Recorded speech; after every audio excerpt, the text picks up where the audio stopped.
Niels Harrit, Professor Dr. Niels Harrit, has served as an associate professor of chemistry at the University of Copenhagen and is the author of more than 60 published peer-reviewed papers.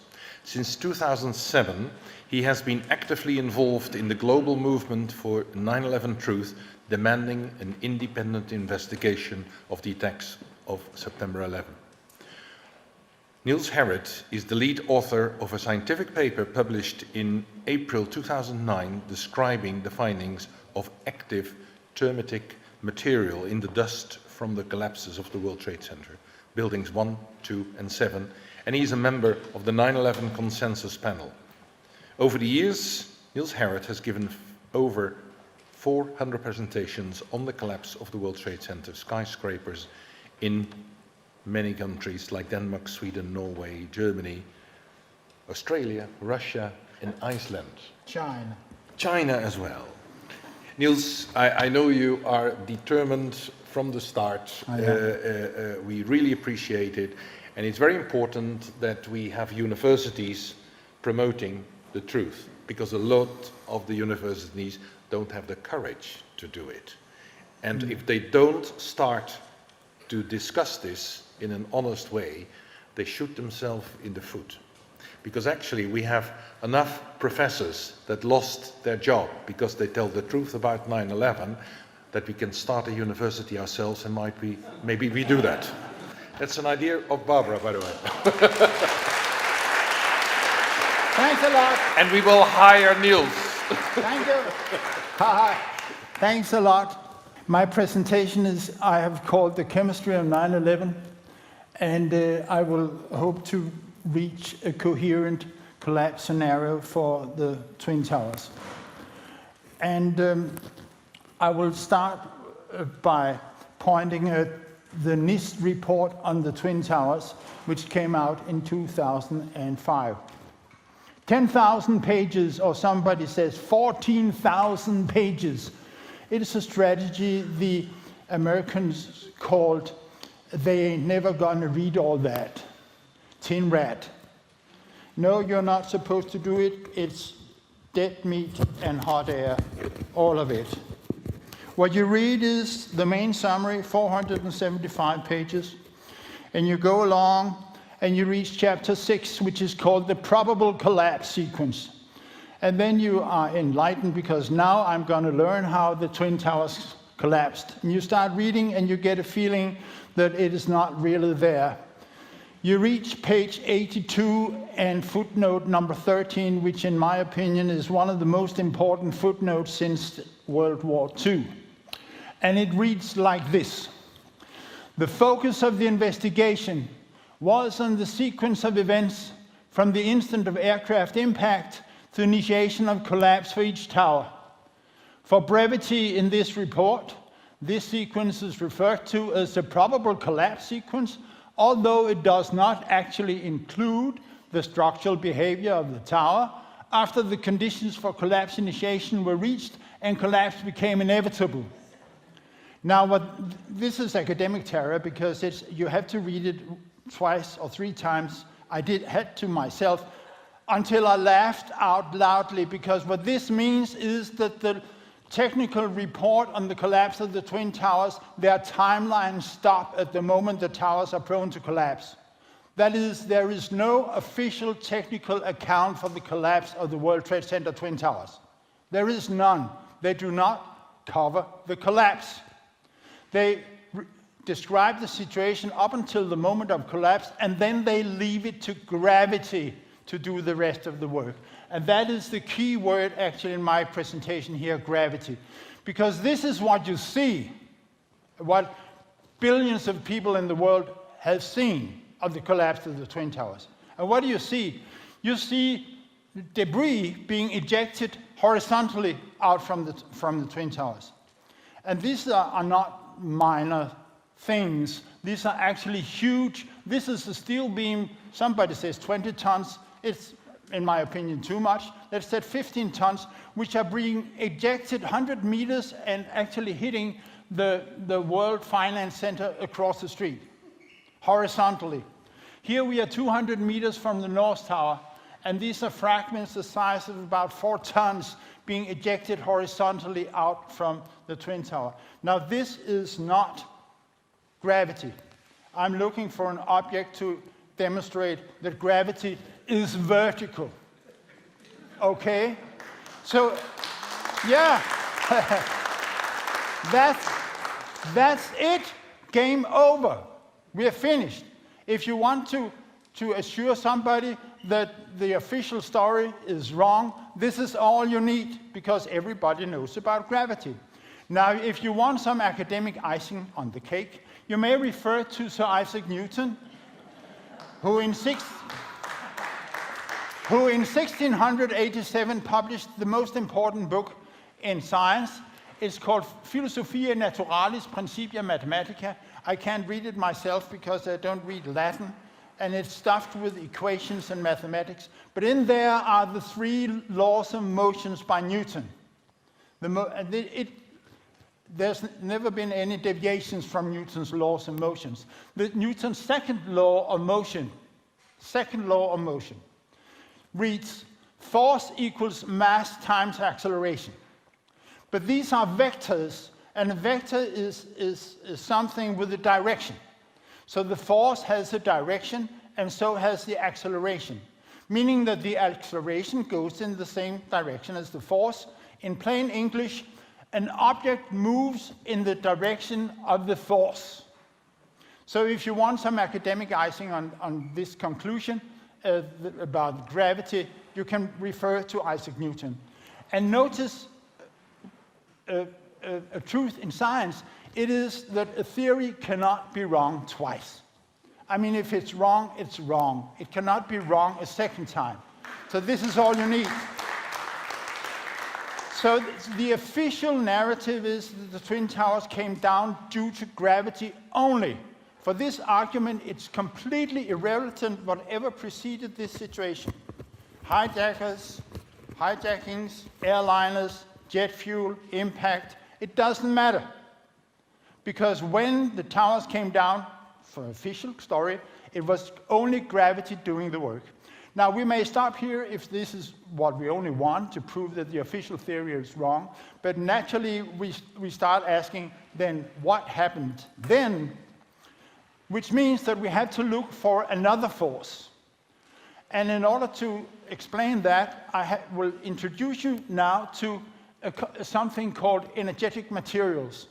These are chemicals which naturally contain some energy. They can do things. And the most common recognized chemical of energy are explosives. And we have them out here. An explosive is a chemical reaction which produces gas very quickly. So you have an enormous pressure very quickly, and it can do things. The oldest kind of explosive is gunpowder. It was invented by the Chinese in the 9th and 10th century. More than 1,000 years ago, the Chinese invented gunpowder. It's a mixture of pulverized charcoal, sulfur, and a chemical called saltpeter, potassium nitrate. You can dig it out from the ground if you are fortunate, if you have it occasionally in the country. If you don't, it can be substituted with chicken shit, like the Danes had to do in the Middle Ages, so we lost all our wars. But nevertheless, if you have these 3 chemicals and you have this powder, you have, and I'm sorry I have to bother you with a little chemical equation here, because here you have carbon and sulfur and saltpeter, and you're producing gases. This is carbon dioxide, sulfur dioxide, and nitrogen oxides. This is done very fast. And to demonstrate that an explosive can move things, I'll play a video I love. Because this is a German school class which have made their own homemade gunpowder in the science class, and now they are putting it into a little gun and a potato to demonstrate the effect of gunpowder.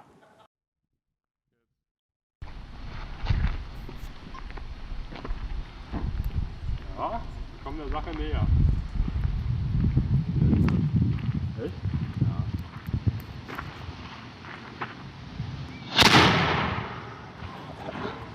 What a release.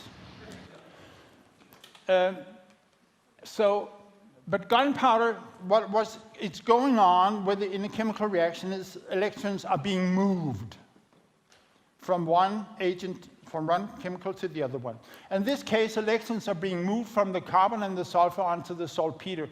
Now these are particles, so the electrons have to move a long distance actually. This is a mixture you're making macroscopically, you're mixing the different powders, so the electrons have to go a long way. So gunpowder is not particularly fast, and it can be used for fireworks, right? And if it was a real explosive, you could make rockets. There were fireworks last night out here in the park, wonderful. And believe me, if it was a real explosive, they would have exploded on the ground. So gunpowder is not particularly fast.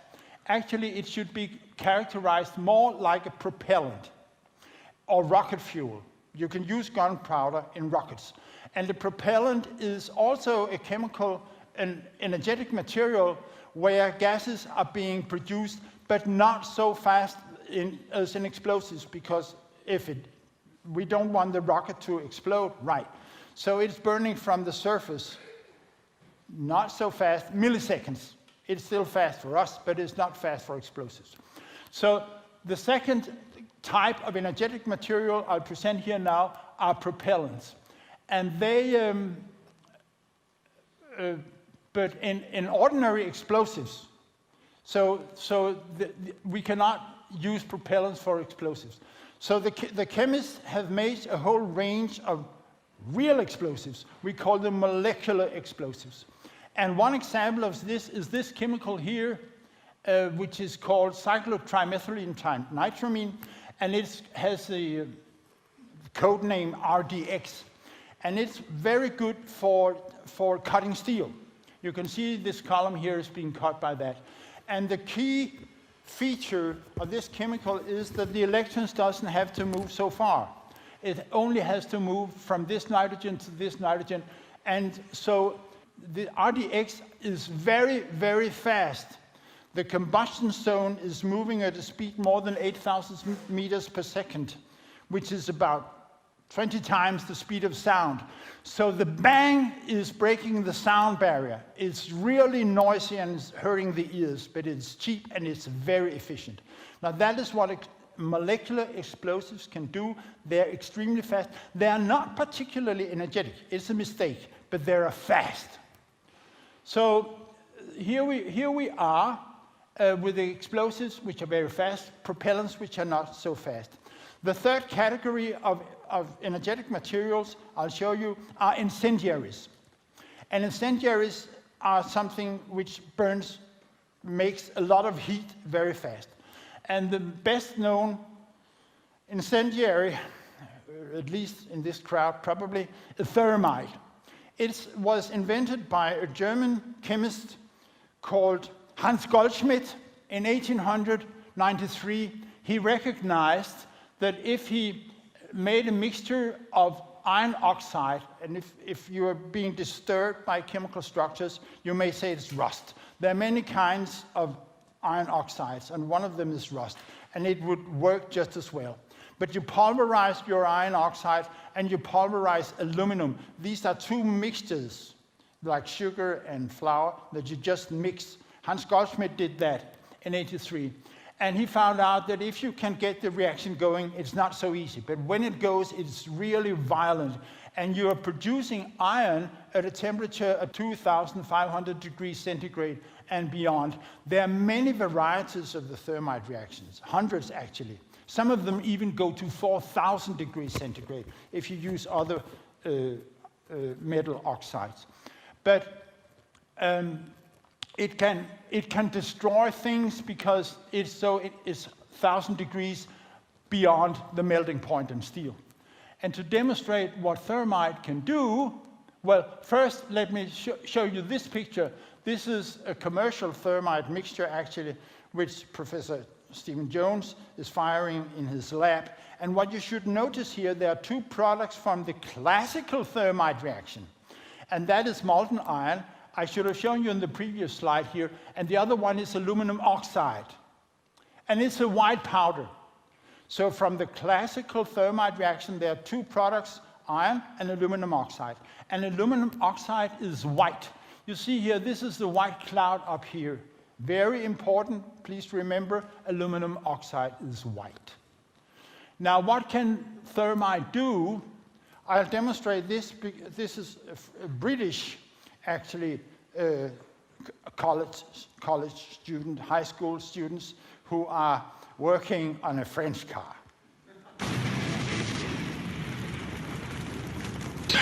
This is thermite. It's a powdered mixture of iron oxide and aluminium, which when ignited burns at 2,500 degrees Celsius, which is very, very hot. This is a car. It's been specially chosen to be destroyed because it's old, it's white, but more importantly, because it's French. The engine block is the densest part of a car. It's basically a huge lump of metal, and, well, it's very hard to melt. Lucky then, the brainiacs have plenty of thermite, specially packed into the slow-release mechanism of a garden flower pot. A big pile on the bonnet directly over the engine block should do the trick. Time to light the fuse and give this homage to French engineering the send-off it so richly deserves.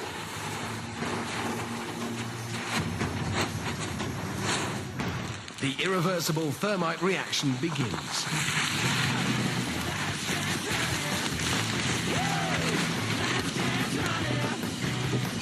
Within seconds, the fiery concoction eats through the bonnet, spraying molten thermite into the engine beneath.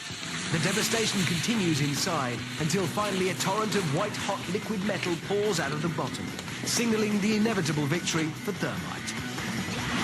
A quick check confirms a clear path of destruction through the engine. Now, there are many varieties of thermite. One of them is thermate, which is used for military purposes. And what you do there is you add sulfur to the mixture. And sulfur makes what is called a eutectic mixture with iron, which lowers the melting point of the steel to a maximum, eventually, 1,000 degrees, 992 degrees centigrade. And you may add other things. You may add many things, actually, but barium nitrate will speed up the reaction, so you can use it, actually, for military purposes in torpedoes and grenades. Torpedoes are burning through the side of the ship. So thermate burns through steel like a hot knife through butter. And to illustrate that, I have a little advertising here, a little device you can buy if you need to get rid of the summer house when you're on vacation. And it's very convenient for doing that. You can operate it with your cell phone on a long distance, so nobody will realize what's going on. It's very... That's it. Zoop! Go through. And this is how what thermite can do on a steel beam. In this case, it's a small one, but it can do it on bigger ones as well. But when you use thermite on steel, you leave a trace of sulfur, because the sulfur is actually reacting with the iron in the steel. And this revelation came out, it's a paper which came out very early. Very few are aware of this, because they think it showed up in the FEMA report a year later. But it was actually published in December of 2001, very early. FEMA made a mistake, a slip. They submitted 3 steel beams to some workers on Worcester Institute of Technology. Jonathan Barnett and his co-workers here are metallurgists, so they could look at the steel beam, and they published this paper in Journal of Metals, Materials and Minerals. It's a regular scientific paper. And it was called An Initial Microstructural Analysis of a Steel Beam from the World Trade Center Building 7. But they also had steel beams from the 2 Twin Towers. It doesn't matter. And you may have seen this picture before, because it is actually outrageous this steam is razor thin and is filled with holes like Swiss cheese. And but what they do is they cut slices which are incredibly thin, which permits them to subject the slice to an electron microscope. And from that, you don't have to understand the details here, but the point is this FeS is iron sulfide. It means that there has been a reaction between sulfur and iron. There's another picture here. Here you see the sulfur peak indicating that you have sulfidation of the steel. This is an unambiguous proof that thermate was also used on the demolition of the World Trade Center Twin Towers, besides explosives, which we have heard in abundance in Richard's presentation. There were explosives all over, but there was always used steel beam cutters. And there are many patents in the literature on devices which can do that. Cutter charges. I could show 10, 15. This is just one for an example. And this is from 2001. And this is a patent. There are many military patents, and they're harder to get onto. So this is a well-known way of doing things. Now, of cutting steel beams using cutter charges with thermate. But thermate and thermite is still slow. And the reason for that is it's a macroscopic mixture of particles. So the electrons still have to move a long distance. They have to move from the aluminum, or aluminium as you call it in Europe, aluminium to the iron. So how do you get around that? Enter nanotechnology.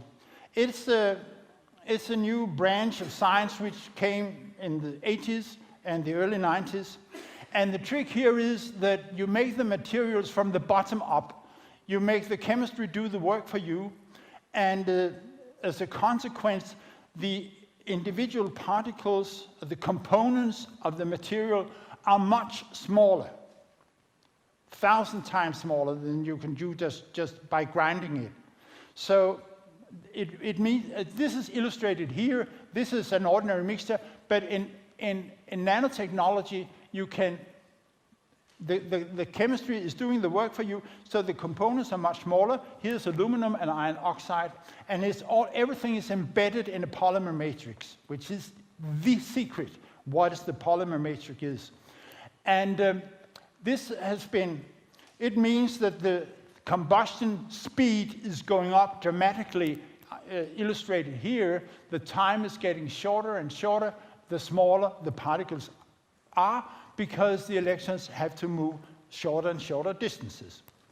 Now military use of technology started in the early 90s, in particular in Lawrence Livermore National Laboratory in California, but eventually it spread all over. This is from a conference in 2001. At this point in time, all the military services and some Department of Energy and academic laboratories have activated R&D programs aimed at exploiting the unique properties of nanomaterials that have potential to be used in energetic formulations for advanced explosives and propellants applications.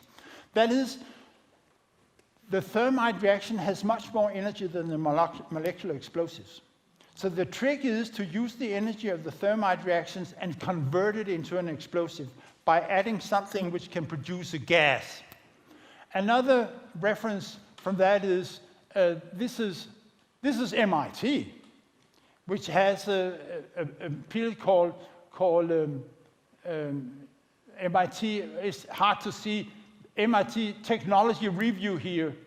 They say that the new way of making explosives, and this is nanotechnology and thermite, they are smaller, cheaper, and nastier. These are the guiding principles behind the military's latest bombs. The secret ingredient, nanotechnology, that makes for a bigger boom. The military is also trying to make sure that its bullets kill quickly. And then there's a quote from one of the private companies doing these things. They say, getting the government to change the way they kill people is difficult. So they have the problem of selling this new technology, but it exists, and this started in the early 1990s. So this is overview here. We introduced incendiaries, and when you go down into nanotechnology, they are all fast, because this is what the nanotechnology can do. Now over to a paper which was published on April 3rd in 2009, together, or Stephen Earl Jones, I'll acknowledge him later, Jeffrey Farah, Kevin Ryan, and yours sincerely, came out with this eventually well-known discovery of the nano-thermite in the World Trade Center dust. I'm not going into detail why this is truly a thermitic material, because that's another presentation. But it is. I will focus on the possibility that this material can indeed produce a gas. It's hard to demonstrate because they are so small. I have 3 qualitative indications of that. One thing is it's a lousy video where the experimentalist is having a microtorch and is hitting one of these, about 1/10 of a millimeter of these chips. They're very, very small. And there is, you will see here that there is actually how the chip is reacting. There's a yellow, it's hitting his hand. So there definitely, this nanothermite can move, okay? It's not an incendiary, purely incendiary. It can move things.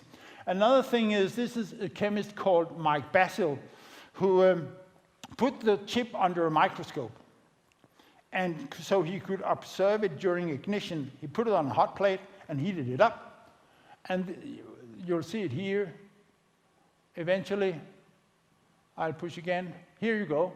It's a red part of it, which is interesting. But the point here is that it's swelling. So there's a gas being produced. Okay? And the third evidence for that is Kevin Ryan, a colleague and dear friend of mine, and he is making nanothermite home in his garden. This is not the same material as we have found in the World Trade Center dust. We cannot reproduce that because we don't know the polymer.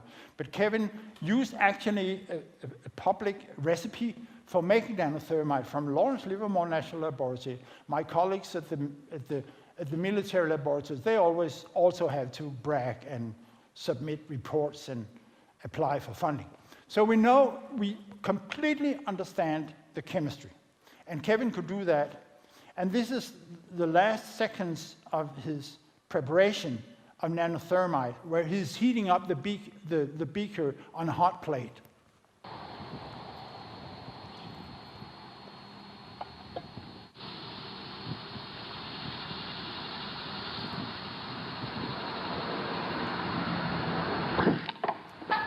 And it's blowing off the lid. And of course, you may think that the heat makes the air expand and is blowing off the lid, which is true. But there is a gas released here, and I can show you the chemical reaction in the break if you wish. And it's carbon dioxide, so it's not politically correct to do that. But it is carbon dioxide being released here, so it's blowing off the lid. So if we go back to the World Trade Center and start looking, and this was David Chandler, who's actually made for many years, I couldn't see where the nanothermite fit into the collapse picture. And it was this video which, right, here we go. Now I see what you can see.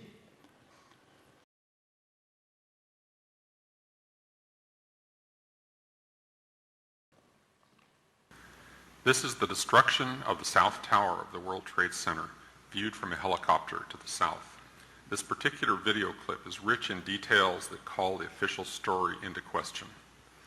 Notice the numerous explosions on the west side of the building above the impact point. As the top 30-floor section falls, it tips to the east. It starts off intact, but then it disintegrates in midair. Gravity alone could not cause the top section to disintegrate. When an object is in free fall, there are no internal stresses. It should have hit the ground in one piece, but it didn't. Some of the debris is clearly being accelerated by forces other than gravity. These effects can be caused by late firing explosives, which can produce a white smoke trail. White smoke, consisting of aluminum oxide, is a byproduct of the thermite reaction. While producing this video, I ran across one rocket projectile I had not seen commented on before. This one stopped midair and changed directions. Even taking perspective effects into account, this projectile lost one component of momentum and gained another. That requires an impulse. Note that the rocket trail does not point back to the building, but the point where the impulse occurred. Let's take it from the top. There's a lot going on. Watch for the smoking guns.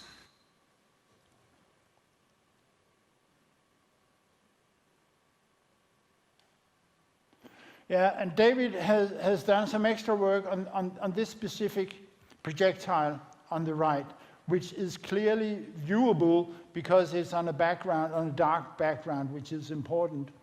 For this object to radically change directions like this, really it had to experience a sudden impulse. We know there was a large amount of unreacted nano-thermite in the World Trade Center dust. That was confirmed in a paper published in the Chemical Physics Journal in April 2009. Thermite reactions produce aluminum oxide, which is visible as white smoke, and nanothermite is explosive. Nanothermite is stable when wet and can be literally painted onto steel beams. Nanothermite painted onto this chunk of material would explain the explosion, producing the sudden change of direction, and it would also explain the white smoke trail. When we zoom in, we can see that the path zigzags, indicating multiple small explosions. Once I found this projectile, I looked for it in other videos. I found it in several videos from different angles, but when shown against the backdrop of the white debris cloud, it is very hard to see. This is another video from a very similar perspective to the first. In this shot, the trail can be seen to persist all the way down to the bottom of the collapse. We can learn several things from the behavior of this projectile. First, it is clear that this chunk carries explosive material with sufficient power to drastically change its momentum in a short outburst. Secondly, it is clear that the smoke we see is not general smoke from the fires entrained in the wake of a moving object. Since the smoke trail follows the object in all of its twists and turns, it is clear that the smoke is being emitted from the object itself.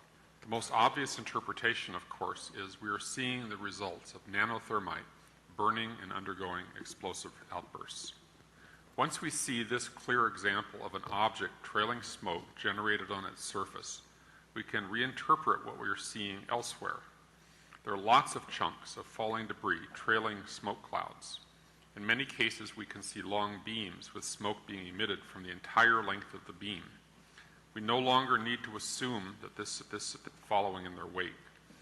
When we see white smoke that looks as though it's coming from the girders, it is reasonable to assume that we are in fact seeing smoke coming from material painted onto the girders themselves. When we see chunks that race ahead of the rest of the falling debris, as we see near the bottom of this view, we can reasonably interpret this as caused by explosive impulses that increase the speed of these objects, just as they change the direction of the one we've been studying. It is time to take off the blinders. We have not only chemically detected nanothermite in the World Trade Center dust, we are literally seeing nanothermite in action. Once our eyes are open, we can see it wherever we look. This is not wallboard being thrown out. It will not carry a white smoke trail, and this is not concrete.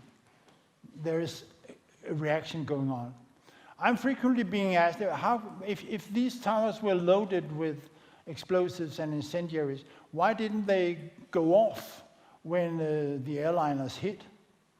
And I have located, actually, they did. Watch this. This is before, what's going on here? Look, wow, zuk, zuk, zuk. It's ridiculous. So it is going off.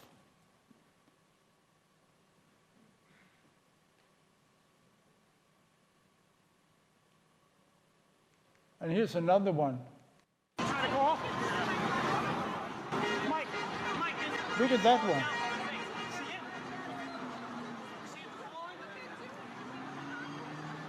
I love you, bud. It's pretty good, actually. I will. I got somebody with me. We're fine. Bye. And finally, just a little clip from another Davis work. This is a consequence of a meeting we had in Toronto in 2011, the 10 years anniversary, where we spoke. And so he continued the work on this hypothesis. And he located many exploding fragments. The quality, of course, is not very good. But this is obviously, there's one. Watch the Exploding. comet-like object at the they're far right exploding. in slow motion. It is the most easily viewed because it shows up against the blue sky. So there's a fragment being Let's thrown take out. it one frame at a time. So what we're dealing with here is not a propellant and it is not an explosive. Due to the advent of nanotechnology, we are missing a term in between explosives and incendiaries.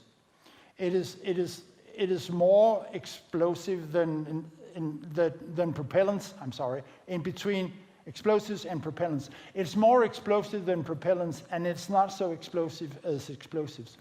But still, going back to the picture I showed you right before, once you see it, as David says, once you see it, it's abundant, it's obvious. This is what's going on. And you may ask why they had to move all the things. We may speculate why they had to do it this way, instead of just taking it down. I will not go into that.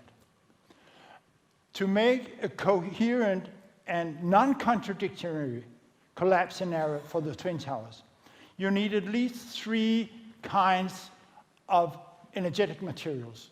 We've just heard the abundant witnesses talking about explosions, and we have all heard the explosions. No doubt there were explosions being used. We do not know the chemical nature of these explosives. They could have been thermitic, or they could have been conventional. We do not know. But we know that the thermate, which was demonstrated by Jonathan Corbett, is a thermitic material. And I think that the nano-thermite fits in nicely for illustrating the canopy of debris we saw in here. Maybe they had to move the bulk of material outside of the bathtub to avoid flooding of Manhattan. We don't know. Maybe it was simply just a shock and awe effect. And maybe the canopy, if you notice, the canopy covers actually what's really going on underneath. So this is, if you want a non-contradictory collapse model, you need 3 energetic materials. And the hard thing is, of course, for the world population to see what you see, because it's inherent in propaganda that the powers tell you what to see.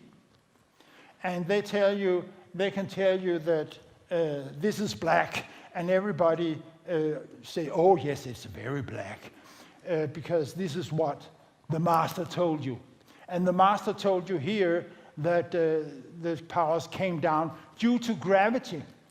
And an example of how the audience are being primed prior to the collapse, I'll show you a short clips of the Danish Prime Minister on the late afternoon of September the 11th. He's coming to his office.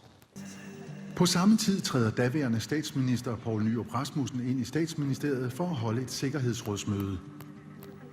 Nogenlunde i det øjeblik, jeg træder ind i statsministeriet, får jeg at vide, at det første tårn er nu helt kollapset.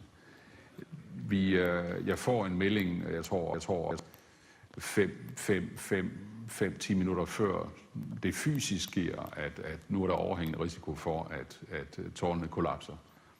Så jeg vidste, at katastrofen var på vej, og får det så endelig bekræftet i det øjeblik, jeg træder ind, tror jeg, i huset.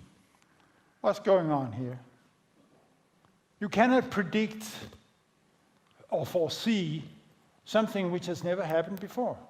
You cannot forecast snow if it has never snowed. And still there's somebody here telling my prime minister that now in 5-10 minutes the towers will collapse. Yes, worth reminding. And this is, I will end here with acknowledgements. Very importantly, these 4 gentlemen, in particular Stephen Earl Jones, I hope he may be listening and take part of your appreciation in a short moment. He initiated the research into the nano-thermite at Brigham Young University and carried out most of the experiments together with Geoffrey Farrer, the master of the electron microscope, which is a very important tool for what we did. And third, Kevin Ryan, he actually got me into this, and a friend and chemist as well and co-author, and David Chandler should be appreciated for his brilliant work on videos and for opening our eyes to so many obvious things. And by these words, I would thank you for your attention.